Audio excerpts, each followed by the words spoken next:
Isabeau était une plébéienne au destin humble, vivant dans le petit village de Montclair, blotti au pied des collines verdoyantes. Veuve depuis peu, sa vie semblait condamnée à la monotonie et à la tristesse.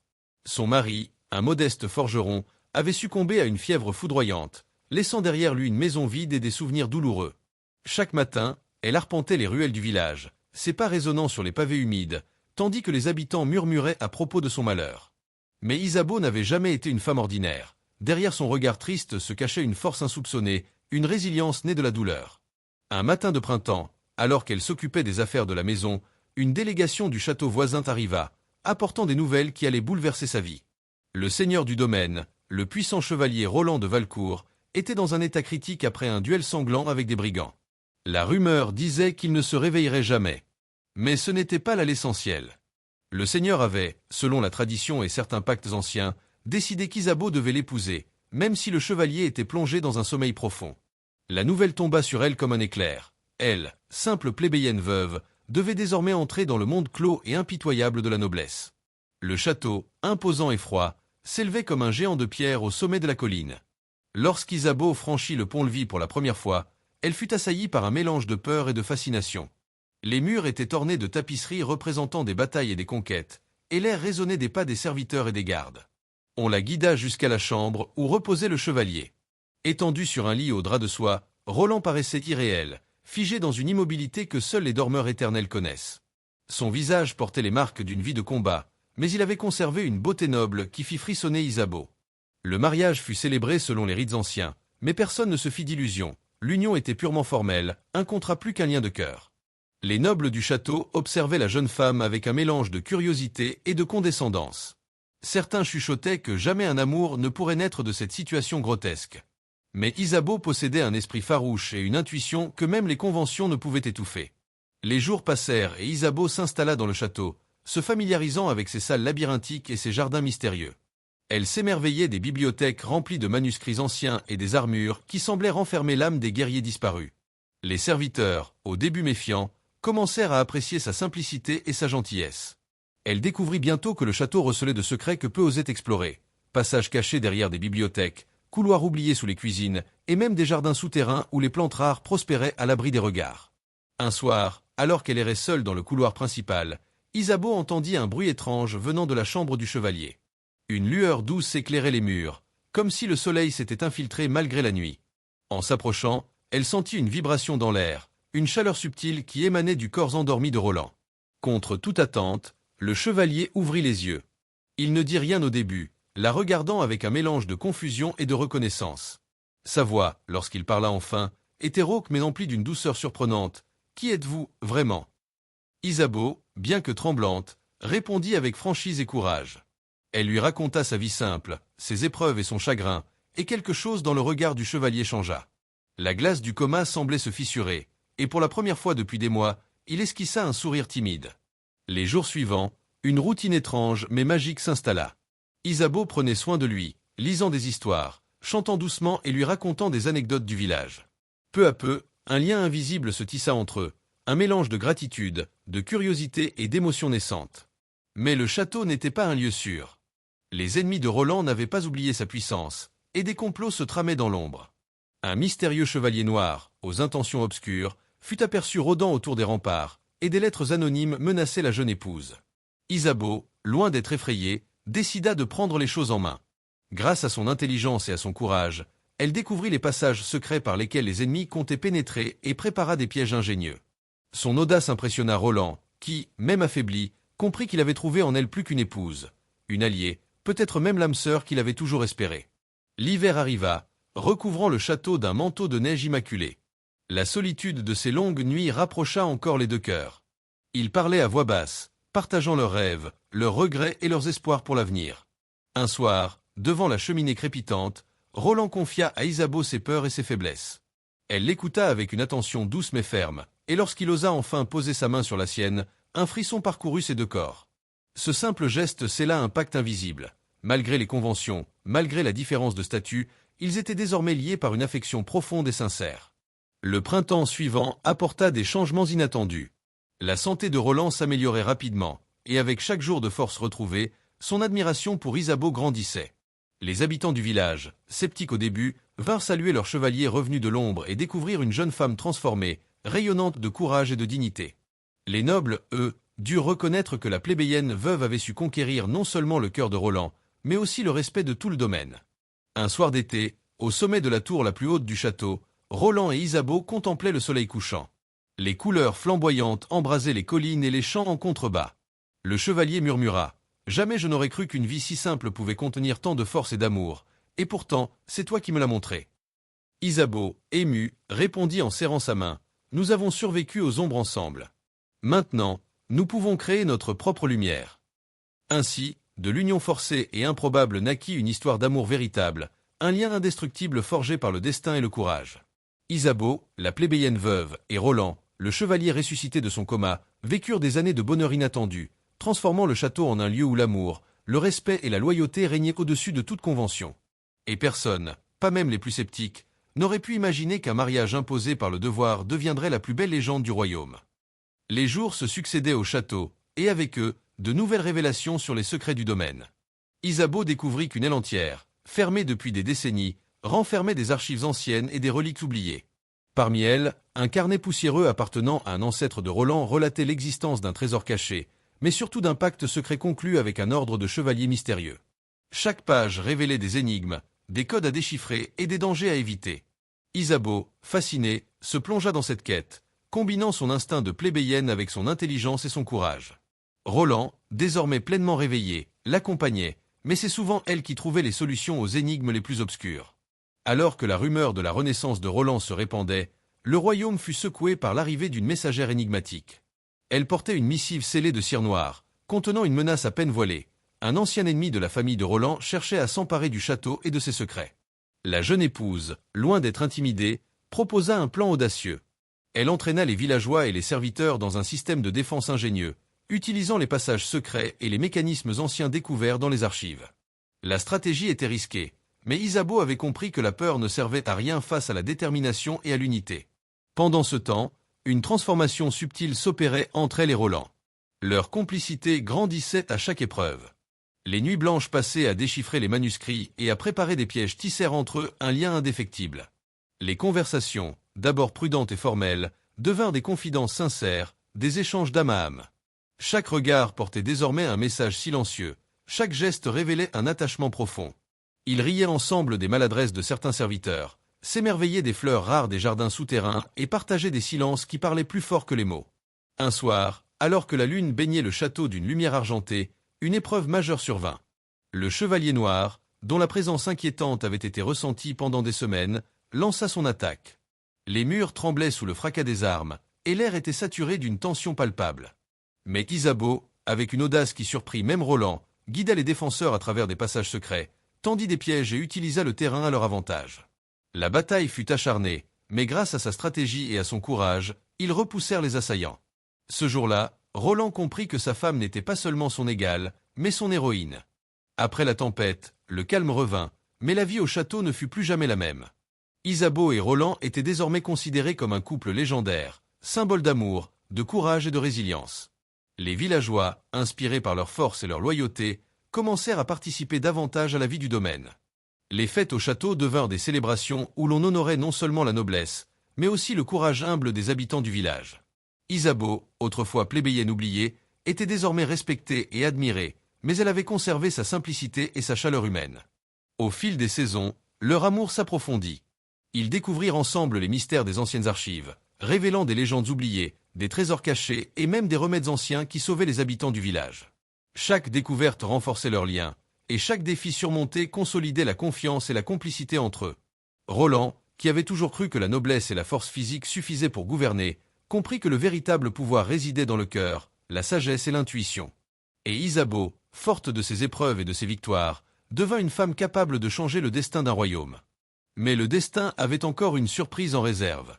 Lors d'une exploration dans les sous-sols oubliés du château, ils tombèrent sur une salle secrète, illuminée par des cristaux scintillants. Au centre, un artefact ancien semblait pulser d'une énergie mystérieuse. Roland sentit immédiatement la puissance qui émanait de ce lieu. Mais avant qu'il ne puisse comprendre pleinement la signification de cette découverte, un murmure résonna dans la pièce. Une voix ancienne leur parla d'un choix, d'un test ultime qui déterminerait non seulement leur avenir, mais aussi celui du domaine et de tout le royaume. Isabeau, avec sa bravoure et sa lucidité, prit la main de Roland et, ensemble, ils affrontèrent l'épreuve. Le test ne consistait pas en une bataille physique, mais en une confrontation avec leurs peurs, leurs regrets et leurs désirs les plus profonds. Chaque souvenir douloureux, chaque peur, chaque doute fut mis à l'épreuve, mais leur amour, solidement ancré, leur permit de surmonter les illusions et les pièges. Lorsque l'épreuve prit fin, l'artefact brilla d'une lumière éclatante, et une voix douce déclara que leur union avait été bénie par le destin lui-même. Les années passèrent, et le château devint un lieu de légende. Isabeau et Roland vécurent de nombreux événements extraordinaires, des alliances avec d'autres royaumes, des voyages pour protéger les secrets du domaine, et même la naissance de leurs enfants, héritiers de cette union improbable mais miraculeuse. Chaque génération se souvint de l'histoire de la plébéienne veuve et du chevalier dans le coma, une histoire qui rappelait que l'amour véritable pouvait naître des situations les plus inattendues et que le courage et la détermination pouvaient changer le cours du destin. Et ainsi, de l'ombre et du désespoir surgit une lumière éclatante. La jeune femme, jadis simple plébéienne, et le chevalier, jadis prisonnier de son propre corps, devinrent les héros d'une légende qui traverserait les siècles.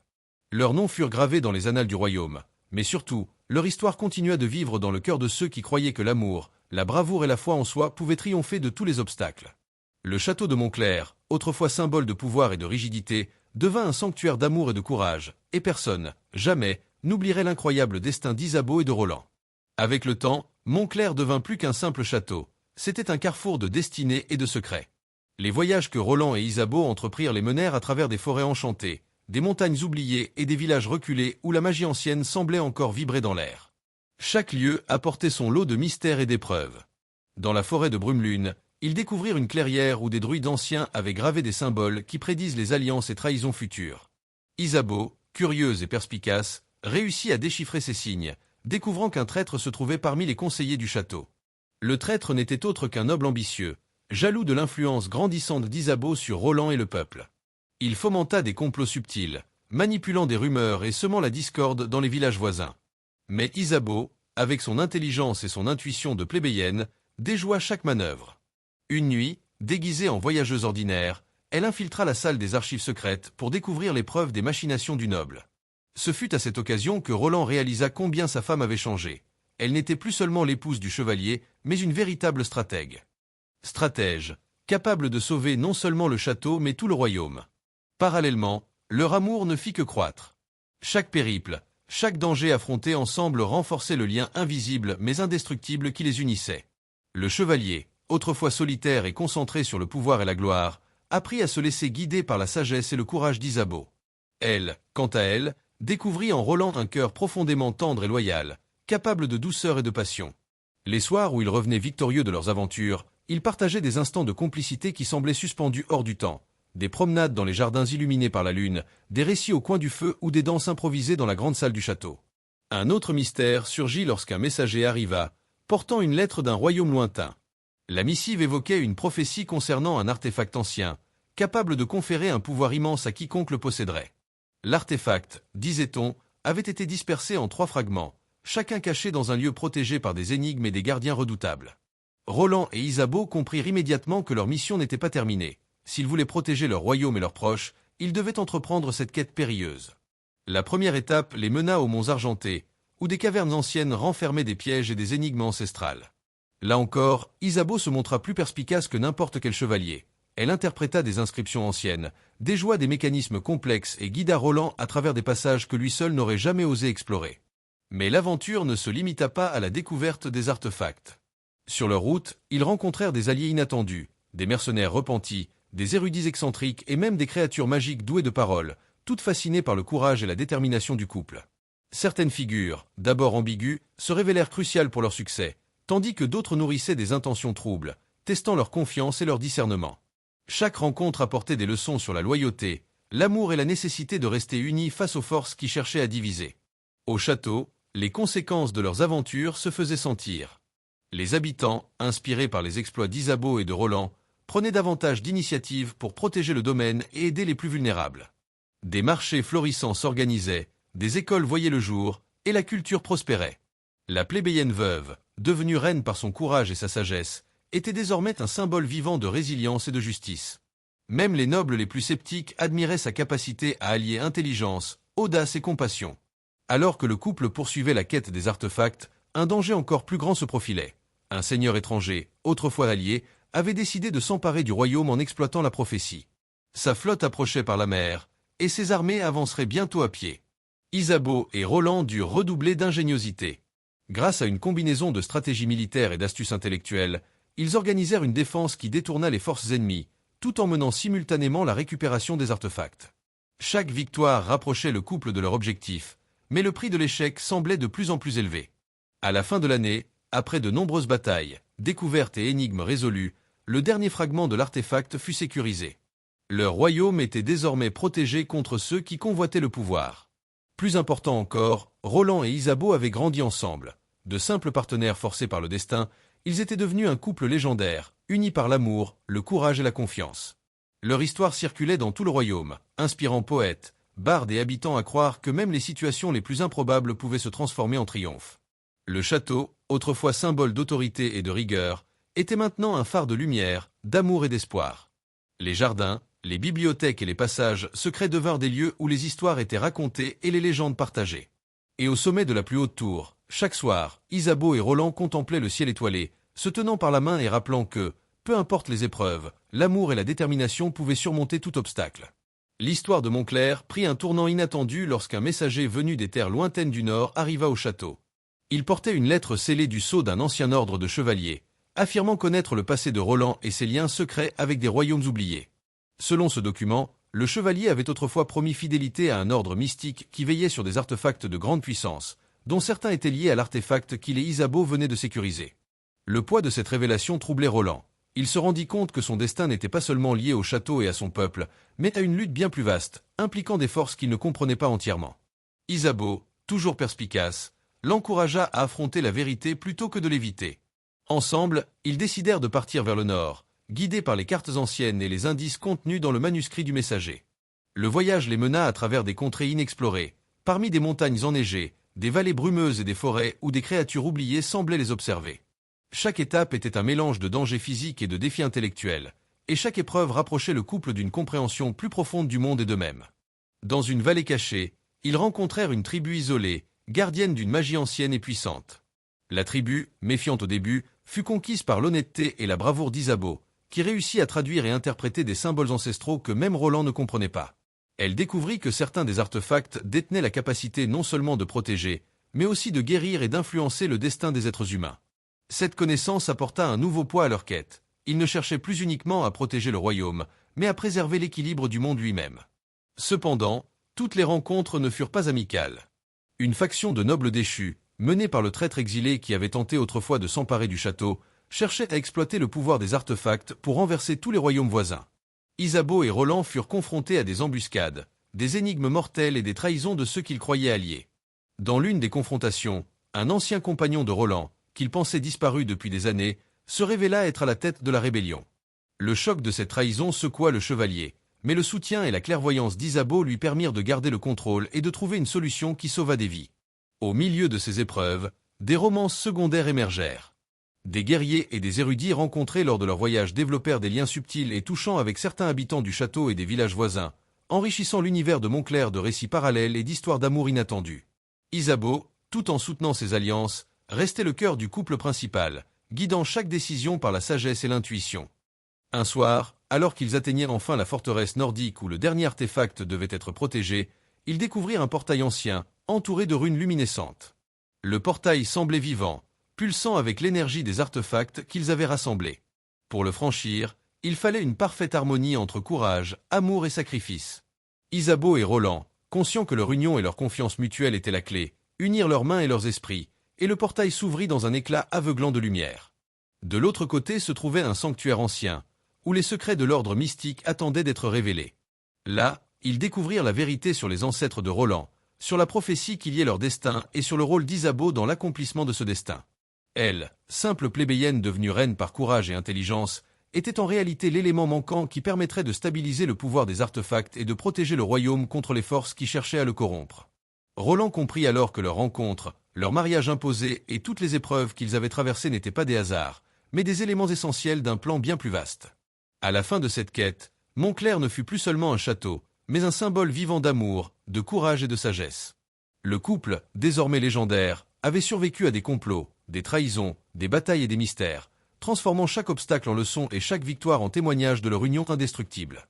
Les habitants, inspirés par leurs exploits, racontaient l'histoire de la plébéienne veuve et du chevalier ressuscité de son coma, une histoire qui traverserait les générations, rappelant que le véritable pouvoir réside dans le courage, la loyauté et l'amour sincère.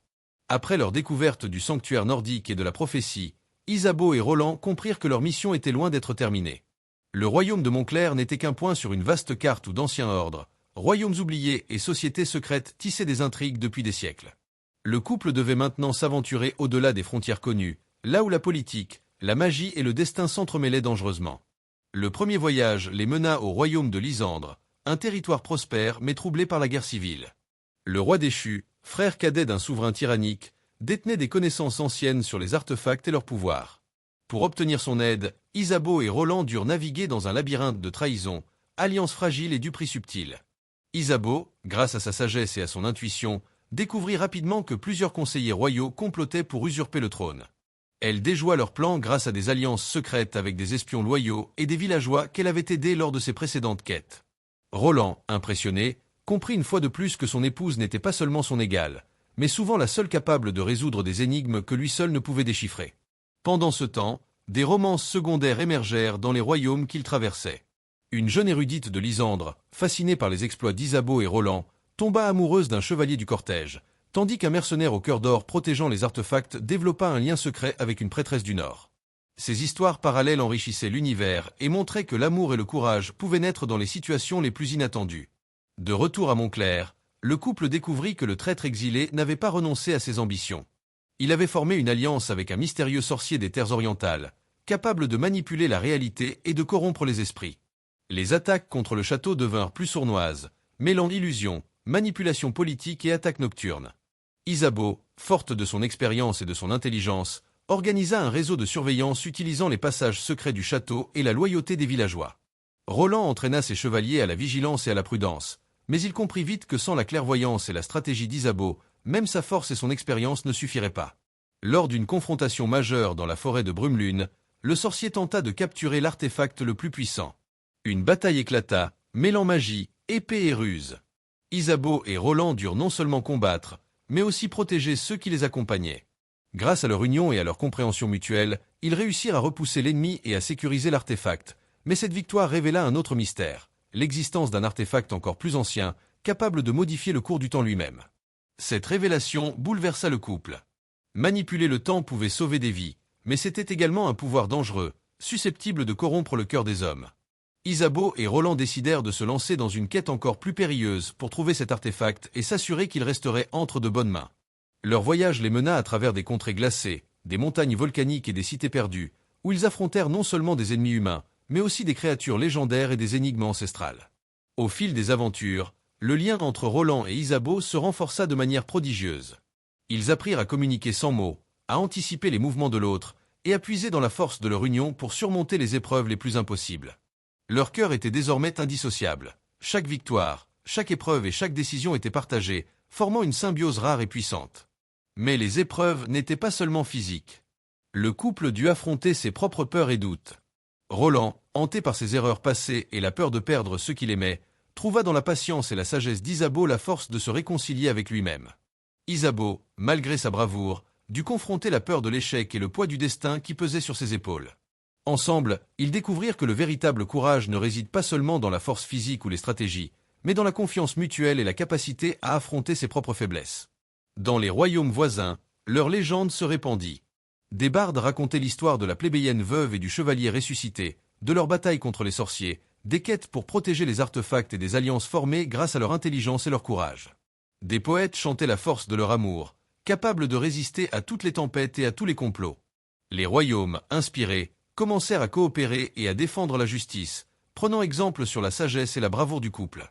Enfin, après des années de voyages, de batailles et de révélations, Isabeau et Roland trouvèrent le dernier artefact temporel dans un temple oublié, caché au sommet d'une montagne sacrée. Là, ils furent confrontés à un ultime choix, utiliser le pouvoir pour modifier le passé, éviter toutes les épreuves qu'ils avaient traversées, ou accepter leur destin et protéger le monde tel qu'il était. Ensemble, main dans la main, ils décidèrent de ne pas altérer le temps. Chaque cicatrice, chaque bataille et chaque triomphe avaient forgé leur amour et leur sagesse, renier tout cela aurait été renier leur propre essence. De retour à Montclair, ils transformèrent le château en un centre de savoir, de protection et de justice. Les artefacts furent conservés en sécurité, les alliances forgées au fil des quêtes consolidées, et leur légende continua à inspirer des générations. Les enfants et les protégés d'Isabeau et Roland apprirent l'histoire de leur courage, de leur sagesse et surtout de leur amour, montrant que même les situations les plus improbables, un mariage imposé par le destin, un chevalier dans le coma et une plébéienne veuve pouvaient donner naissance à la plus grande légende que le royaume ait jamais connue. Montclair, autrefois simple château sur une colline, était devenu un symbole éternel, un phare de lumière, de courage et d'amour véritable. Et chaque soir, quand la lune illuminait les tours et les jardins, on pouvait entendre les murmures des étoiles raconter l'histoire d'Isabeau et de Roland, deux âmes unies contre le destin, montrant que le vrai pouvoir réside non pas dans l'or ou la force, mais dans la loyauté, la sagesse et l'amour indestructible. Après avoir sécurisé le dernier artefact temporel, Isabeau et Roland comprirent que leur devoir allait bien au-delà de Montclair. Les royaumes voisins étaient en proie à des tensions anciennes, fomentées par des seigneurs ambitieux et des sorciers exilés. Leur renommée les précédait, et certains chefs d'État les convoquèrent, cherchant conseil et protection, tandis que d'autres voyaient en eux une menace à éliminer. Le couple décida de parcourir ces terres lointaines, déterminé à instaurer la paix et la justice, mais chaque royaume traversait leur réservé des épreuves plus périlleuses que la précédente. Le premier royaume qu'ils atteignirent fut Thébène, un territoire montagneux où le climat rigoureux et les bêtes féroces rendaient la vie presque impossible. Le roi d'Ébène, tyrannique mais malade, craignait pour la succession et manipulait ses conseillers pour renforcer son pouvoir. Les habitants vivaient dans la peur, leurs champs laissés à l'abandon et leurs villages en ruine. Isabeau, avec sa capacité innée à comprendre les cœurs des hommes et des femmes, gagna rapidement la confiance des villageois. Elle organisa des alliances avec les guildes locales et enseigna aux habitants comment défendre leurs terres. Roland, de son côté, entraînait les chevaliers loyaux et mettait en place des stratégies de défense qui rendraient toute rébellion impossible. Ensemble, ils transformèrent le royaume en une forteresse de justice et d'espoir, tout en préparant la suite de leur voyage. Alors qu'ils poursuivaient leur quête, le couple rencontra de nouvelles figures clés. Une jeune mage exilée du royaume d'Azura, capable de manipuler les éléments, les rejoignit. Son passé douloureux et son désir de rédemption la rapprochèrent d'un chevalier errant loyal au couple, et une romance naquit dans les moments les plus improbables. Entre les combats et les voyages, l'amour et la loyauté prenaient racine dans les cœurs les plus courageux. D'autres alliés vinrent s'ajouter, chacun apportant ses compétences et sa sagesse, enrichissant le réseau de protection et de connaissances qu'Isabeau et Roland construisaient autour d'eux. Mais les menaces ne tardèrent pas à se multiplier. Le traître exilé et le sorcier oriental, loin de se contenter de Montclair, avaient formé une coalition de mercenaires, sorciers et nobles renégats, prêts à attaquer simultanément plusieurs royaumes. Leur objectif, s'emparer de tous les artefacts et plonger le monde dans le chaos. Isabeau et Roland comprirent qu'ils ne pourraient plus agir seuls. Ils mirent en place une véritable alliance de royaumes, unissant Thébène, Lysandre, Azura et Montclair, ainsi que d'autres territoires qu'ils avaient libérés ou protégés. Cette coalition, baptisée la Ligue de la Lumière, devint le bastion contre les ténèbres. Les batailles furent épiques.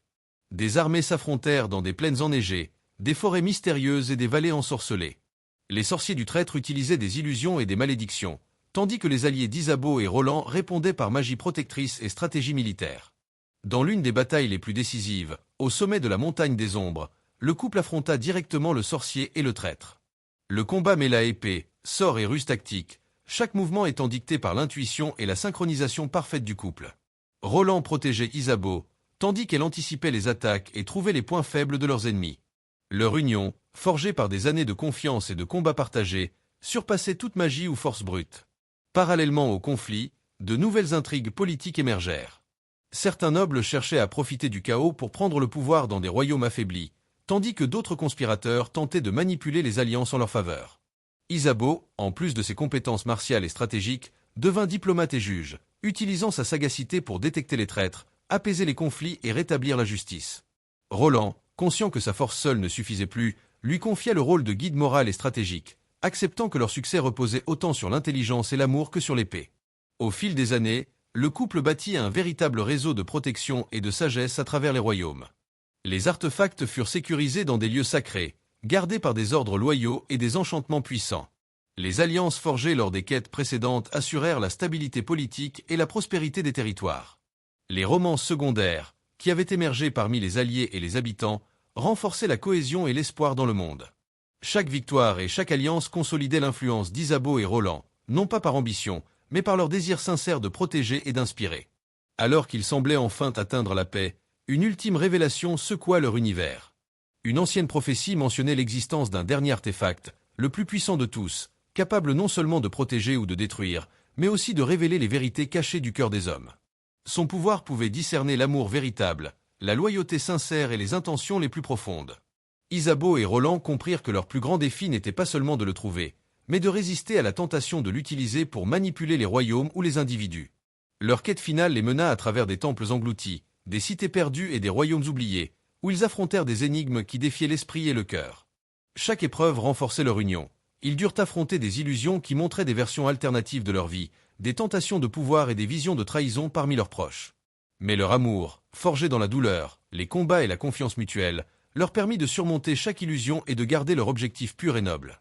Enfin, dans le sanctuaire ultime, ils découvrirent l'artefact, un cristal lumineux, pulsant avec l'énergie de l'univers et capable de révéler la vérité de toute âme. Mais au lieu de l'utiliser pour changer le monde selon leur volonté, ils décidèrent de le protéger et de le garder secret, sachant que son pouvoir serait trop dangereux entre de mauvaises mains. Ce choix scella leur maturité, leur sagesse et leur capacité à gouverner non par la force ou la manipulation, mais par l'exemple et l'amour.